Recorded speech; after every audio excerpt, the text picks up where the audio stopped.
Hey there, welcome back to another review, this time of the 2017 sports drama with some nice black comedy elements, I, Tonya. Now, I, Tonya is a 2017 film. It came out in December, pretty much didn't do that much because it was only getting a release in December so it could qualify for the Oscars. And unlike a lot of other Oscar bait, this is a film that, in my opinion, definitely does deserve the Oscar buzz. This is a movie that I was intrigued by just by the concept alone. I always felt that the story of Tonya Harding was something that was interesting and could make for a great film because there's more to her than just this stereotypical white trash caricature that so many people have said and perpetuated about this woman over the years. She was a genuinely talented figure skater. She did something that no other figure skater had done until she did it. She did the triple axel, which is something that is extremely difficult to do. She started out from nothing. She was dirt poor. She had a mother who was abusive psychologically, emotionally, and physically. And yes, she was involved in this scandal. She was involved in potentially hiring somebody to bash Nancy Kerrigan's knee so she can get an upper hand. But the details of that story are not as black and white as a lot of people think they are. There really isn't any concrete proof that says 100% that Tonya Harding knew that Nancy Kerrigan was going to get her knee bashed in. The original whole plan was completely different as to what actually ended up happening. And this film shows you that, as well as shows you the hardships and the problems and all of the other issues that Tonya had dealt with in her life to lead her to think that she might need to take some kind of upper hand in order to make her dreams come true, or in order to be able to stay on top of the mountain.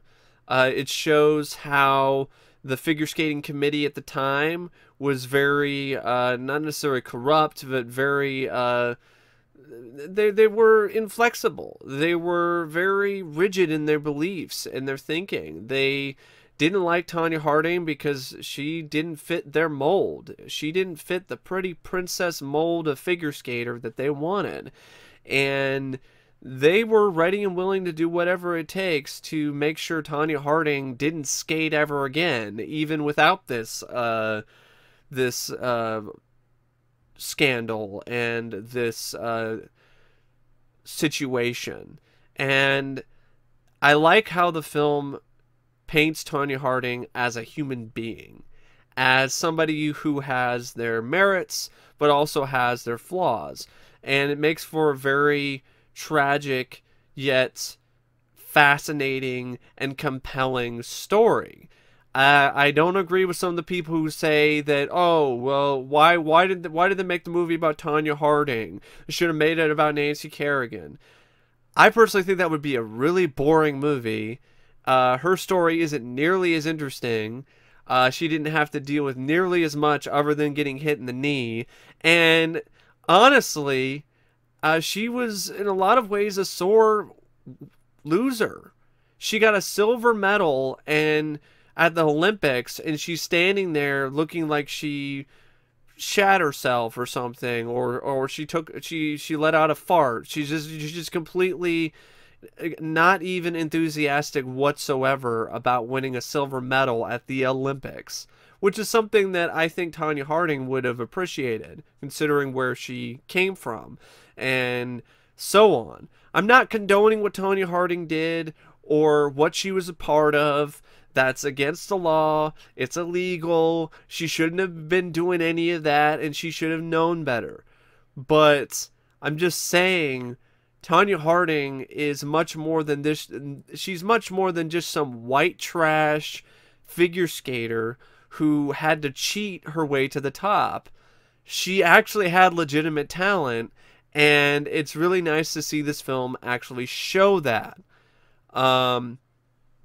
There's a lot of other documentaries, a lot of other stuff that talks about Tonya Harding. They pretty much gloss over that and they focus on the scandal and they just try to paint both sides as being black and white, and that's not really the case. I mean, Nancy Kerrigan herself, she was involved in some scandals after she won the silver medal. Disney was offering her $2 million to be in a parade, and she turned it down.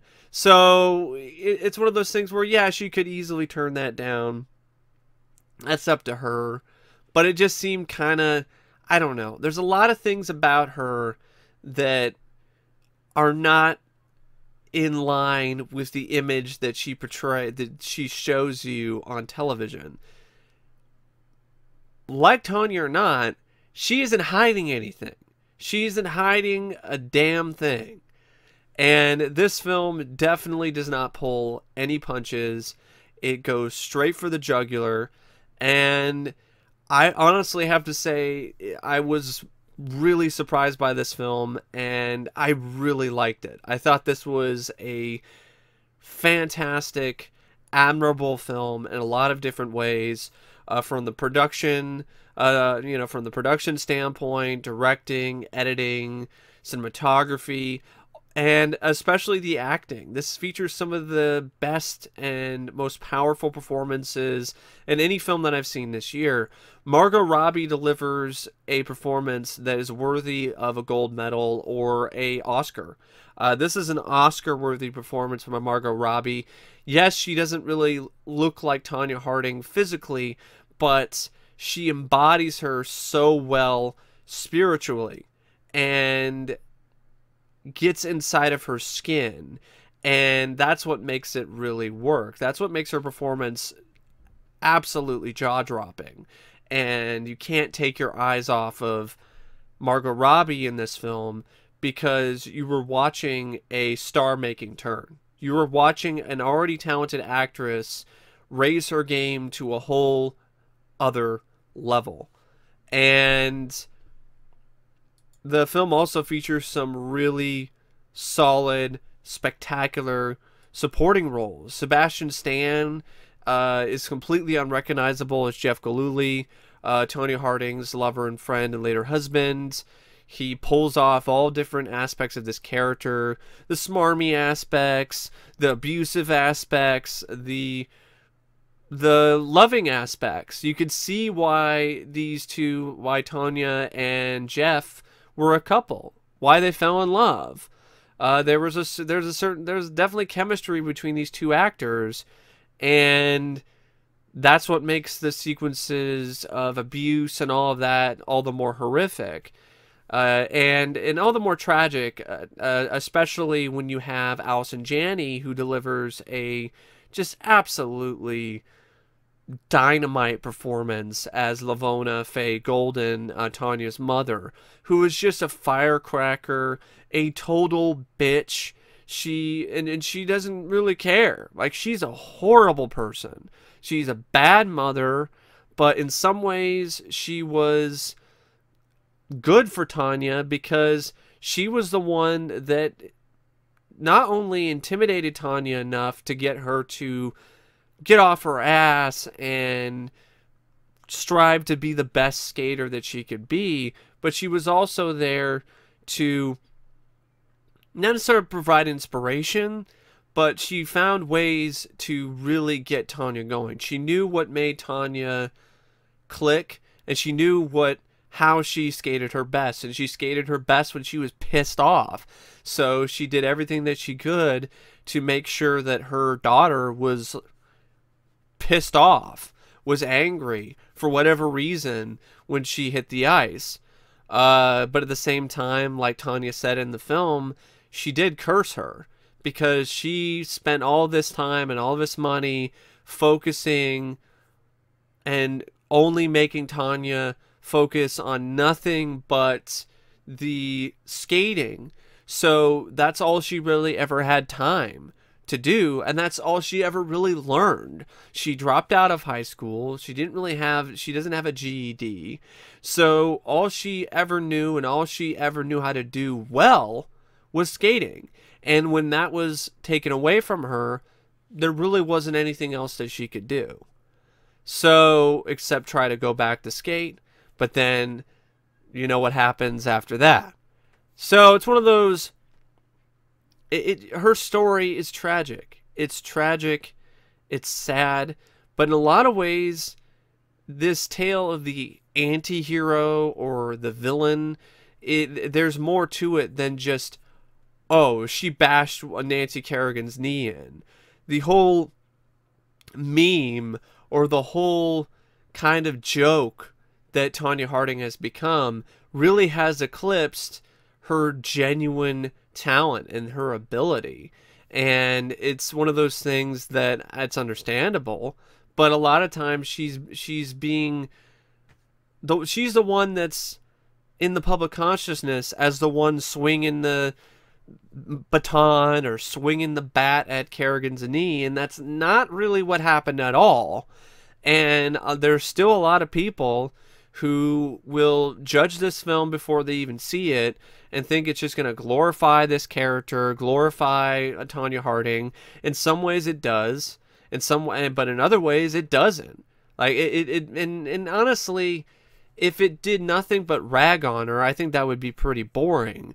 And I could say the same thing if it did nothing but praise her. It doesn't do that. It shows her in a dark light and in a positive light. It shows both sides of this person. It doesn't just show you the evil, vindictive, white trash side of her. It actually shows a side of her that is inspiring in some ways. And you actually do feel for her, especially with all of the prejudice and all of the bullshit she had to deal with the figure skating committee from the very beginning, where they would not even judge her based on her God-given talents. They judge her based on how she looked. They judge her on what she wore. They judge her on her appearance. They judge her on how she carried herself. So it's one of those, it's a complicated story. It's a tawdry, trashy tale, and it makes for a really entertaining, great movie. And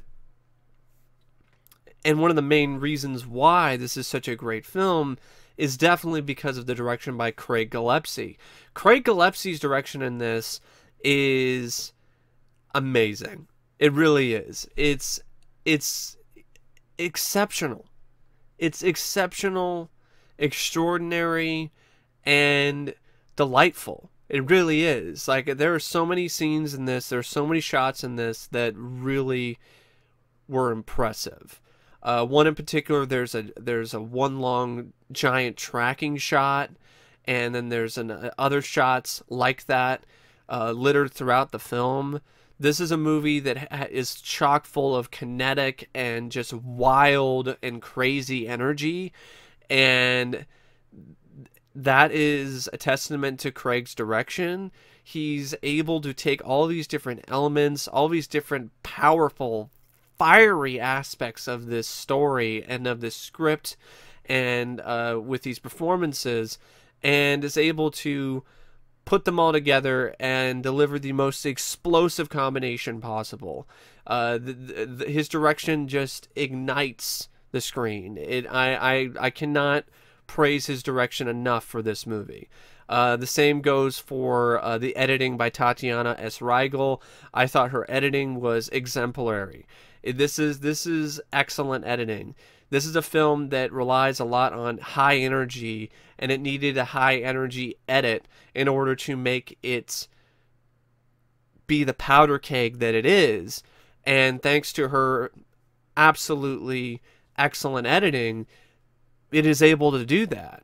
This is not an easy film to edit as well as she did, considering all these other different elements that are going on and all these different things that are happening at once. You got the flashback footage, you got the interview footage that's connects and kind of bookends the entire movie, and you have all these different other scenes and sequences that have to combine together to create a cohesive whole. And Tatiana really does excel at doing that. And the film also would not be anywhere near as fine as it is without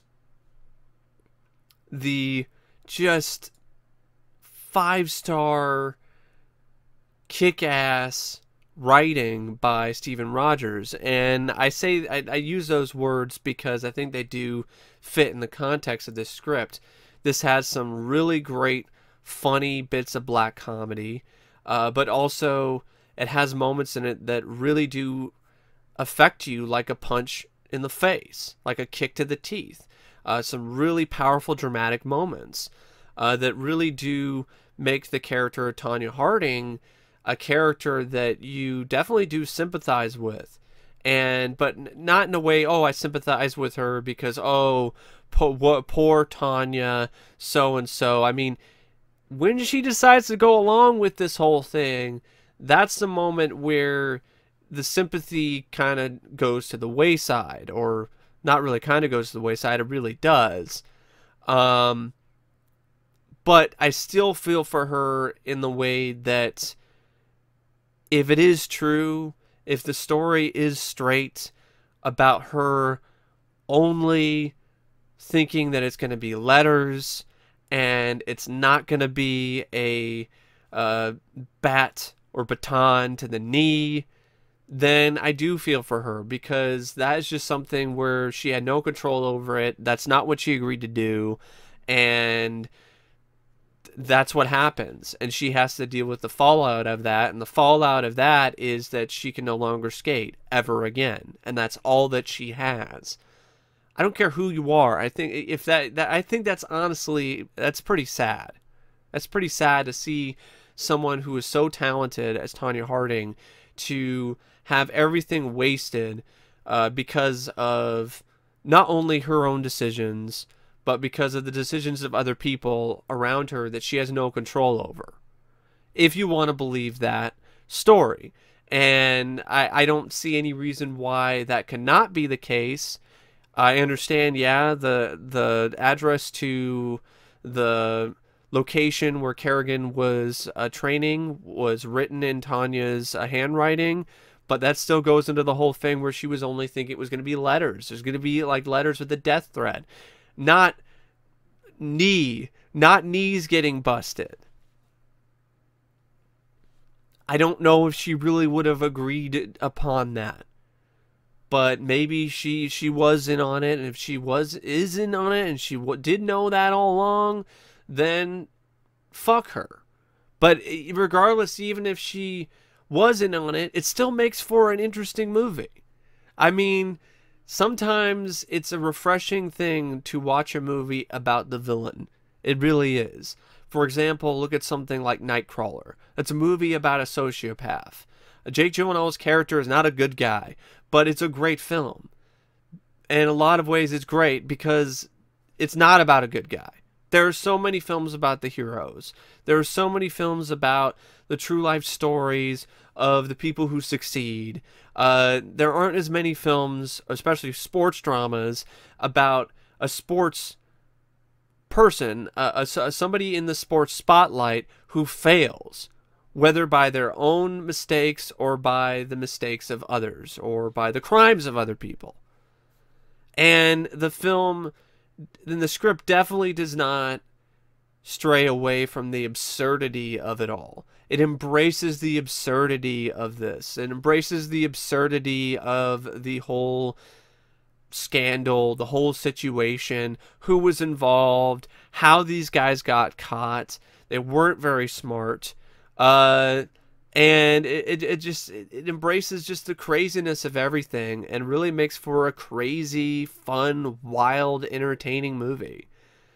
And Stephen Rogers also did a really solid and spectacular job writing these characters and making them human. Like these don't just play out like fictional characters to me. Like they don't just play out as so and so playing Tonya Harding or so and so playing Jeff Galooly or Paul Walter Hauser playing Sean Eckhart. Like these are characters that are brought to life just like the real people that they're supposed to be. And it's huge testament to Stephen Rogers' script that these actors are given so much to work with to be able to do that. If the script was not up to par, if the script was not excellent, then they wouldn't really have as much to work with, and their performances wouldn't be nearly as compelling as they are. Margot Robbie's character, her whole performance as Tonya Harding is in large part due to all of the just really great juicy material that she's given to work with, to sink her teeth into.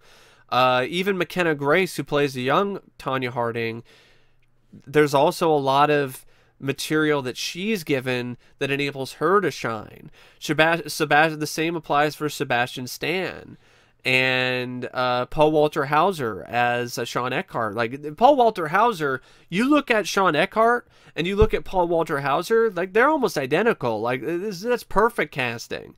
And he plays the role perfectly as this just unlikable, sleazy, delusional, fat piece of shit.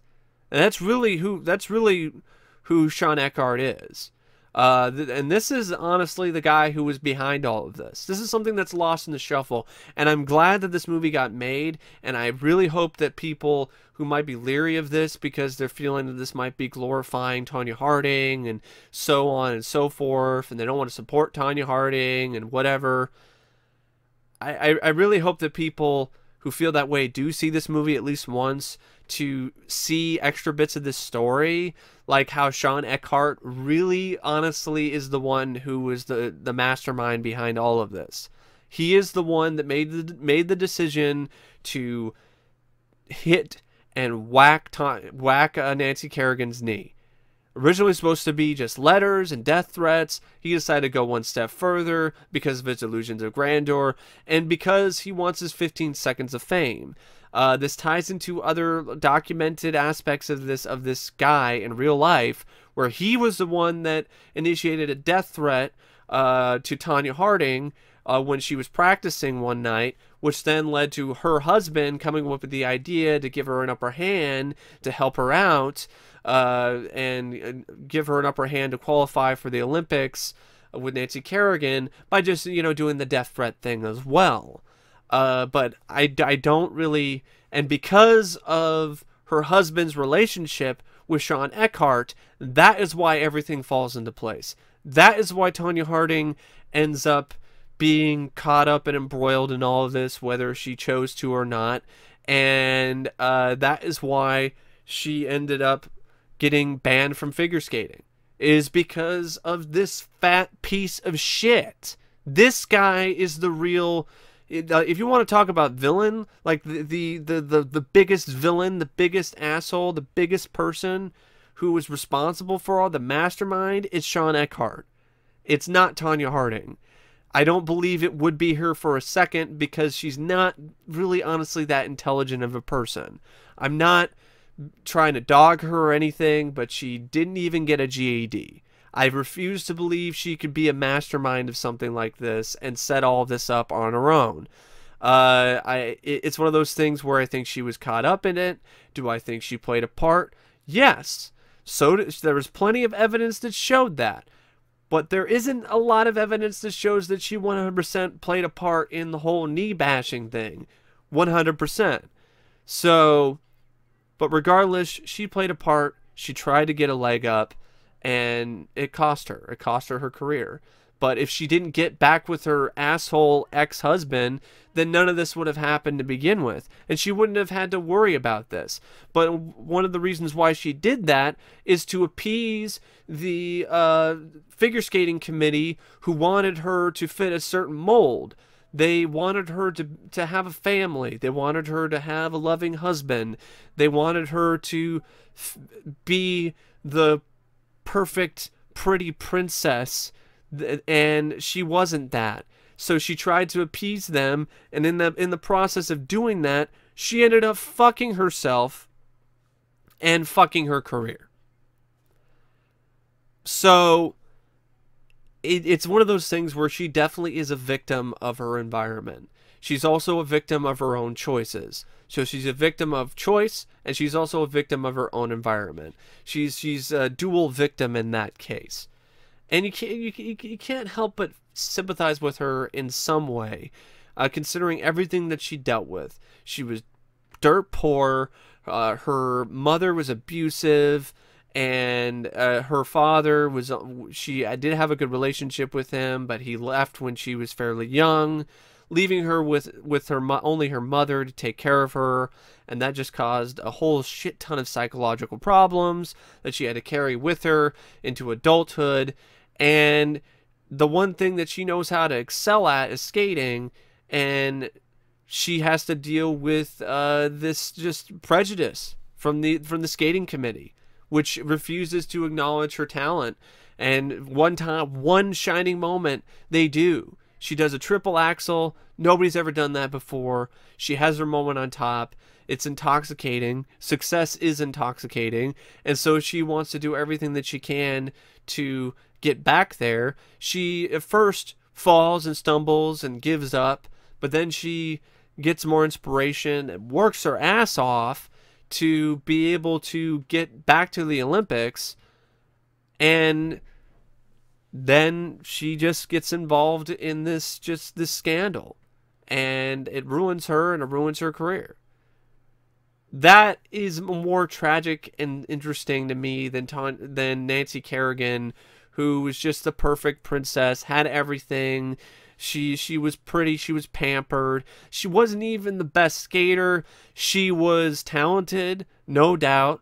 I'm not saying she was a bad skater. She wasn't. But on a pure talent standpoint, I mean, and especially when it comes to not necessarily athletic, because Tonya was admittedly lazy, but a pure talent standpoint, Tonya had more talent than Nancy did.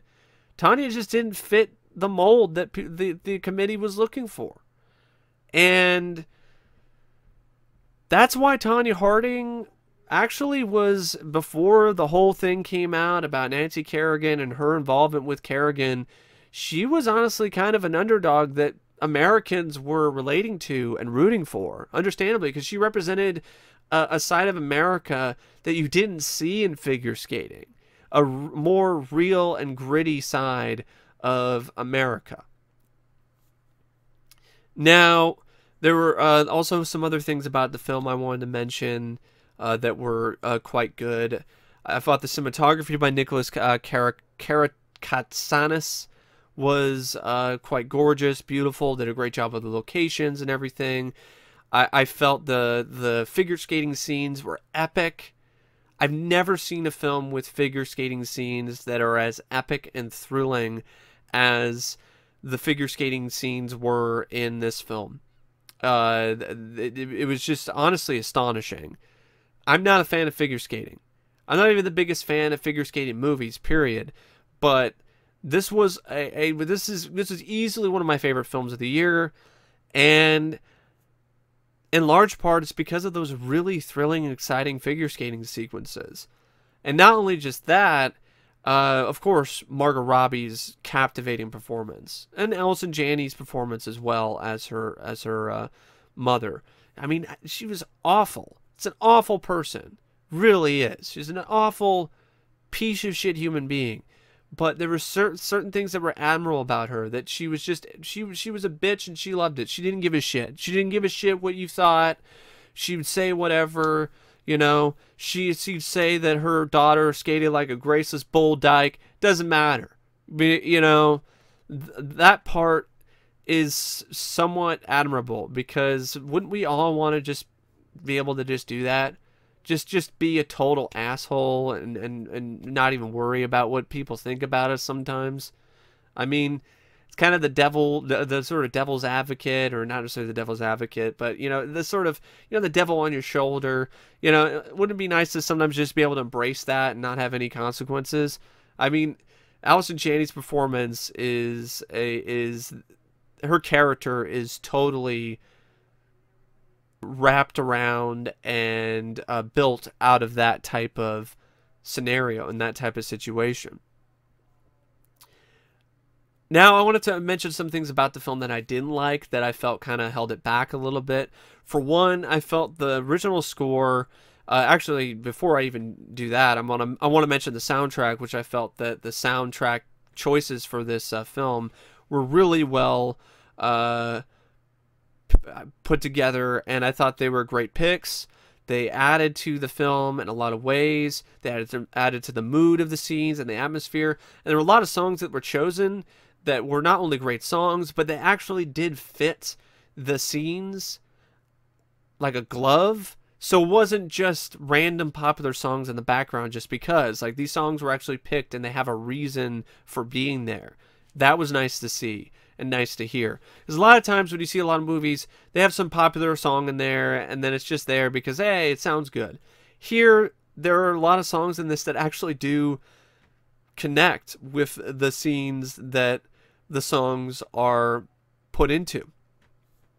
Now, the score by Peter Nashel, you don't hear a lot of it because the film really focuses more on songs by artists and bands than it does an original score. So the original score, it's there. It is what it is. It's kind of mediocre. But the film didn't really rely upon it that much. I felt, though, the biggest issues for the film for me that held it back just a little bit were the pacing. When Allison Janney leaves, some of the fire kind of leaves. It kind of starts to get burnt out a little bit in the film. And not only that, it kind of sags a little bit at times. So the 121-minute running time, especially after the hour mark or so, can get a little bit lengthy. Also, I felt that the multiple times the film breaks the fourth wall, I felt were honestly really not necessarily distracting, but kind of felt like the film was just showing off. I didn't feel it was necessary. There were a couple moments where it was like, wow, that's really cool, and I didn't see that coming. It was unexpected and added to the creativity of the film. But then they started to do it more and more, and I felt they kind of overused it. Also, in the figure skating scenes, you can clearly tell that Margot Robbie isn't doing them. It's either a complete CGI stunt double, or it's a stunt double, a skating double with Margot's head put on the neck of the skater. And at times that can be pretty jarring and noticeable. The film was only $11 million. It only cost $11 million, so maybe they didn't have enough money to iron out those kinks. Either way, it's something that definitely is noticeable. But those are the only those really are the only three things that I had any issues with when it comes to this movie.